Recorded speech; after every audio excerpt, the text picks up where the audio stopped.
So let's pivot now to this other customer where we did an assessment where they were looking to move to a more data-centric approach, but they didn't have that.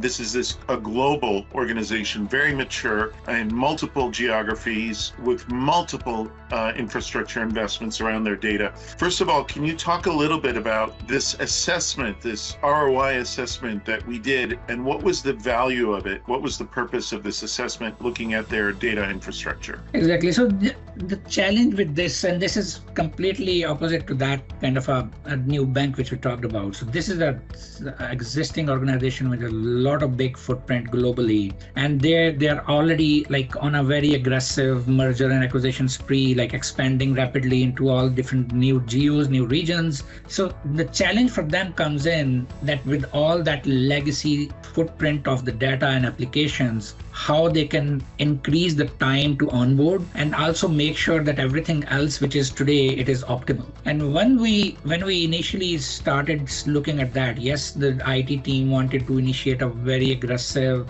modern kind of a data mesh architecture for their global data positioning. The challenge which we saw was that their current infrastructure was already like set up in a way that even getting a catalog of it, that what your data, where your data exists today, what are the data points and everything. We ended up like with thousands of database, terabytes of information, and many times like multiple copies of the data into one place. Like increased a lot of effort and time which every team internally have to spend to build a new product or build a new app on top of it, do analysis on the data, find out the patterns, find out the like where the value is, where the cross-selling is. But at the same time, it also increases the risk for the organization. If you have your critical data where the catalog or governance is not appropriately implemented, the organization is sitting on top of a higher risk. And we wanted to make sure that before we engage on this, we are able to articulate on the customer side that what are the different kind of a value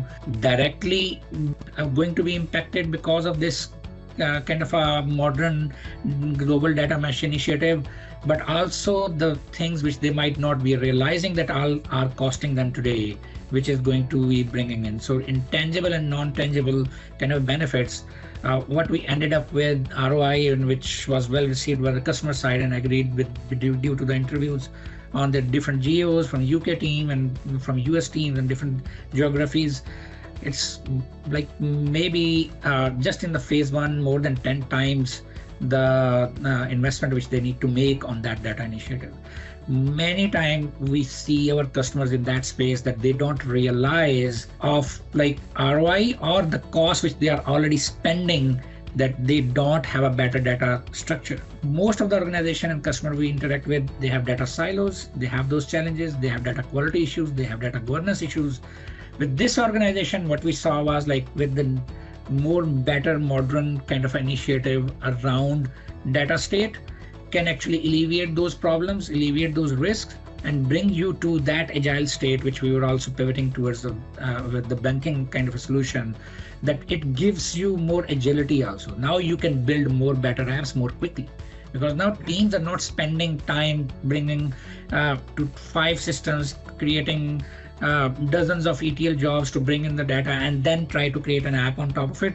Now they just need to subscribe to a data product and get the information which they need and subscribe to another domain to provide or receive the information which they are looking for.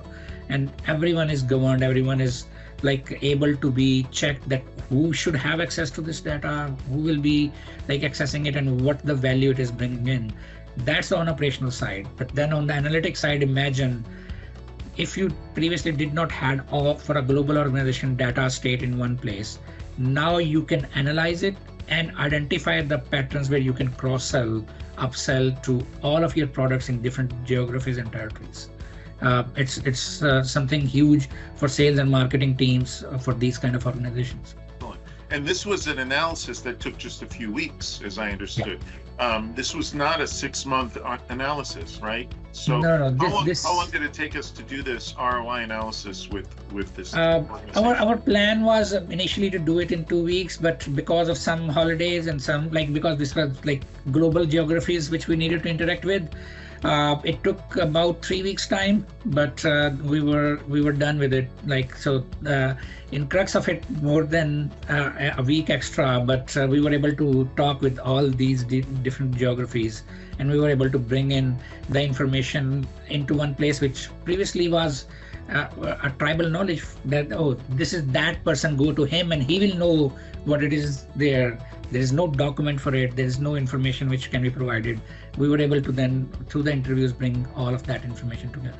That's fantastic. I think that what's exciting about this is we were able to rapidly show a hard ROI, right? So with data, with sunsetting old infrastructure, with getting data under control, you can show hard numbers and real ROI, and that really energized this organization. So if you're a mature organization or if you're an emerging organization, it's no different. It seems like our methodology is focused on agility and return on investment right away.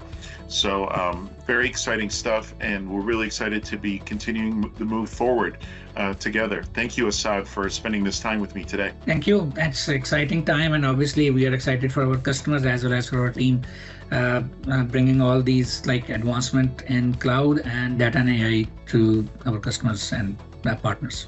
Thanks. Have a great day. You too.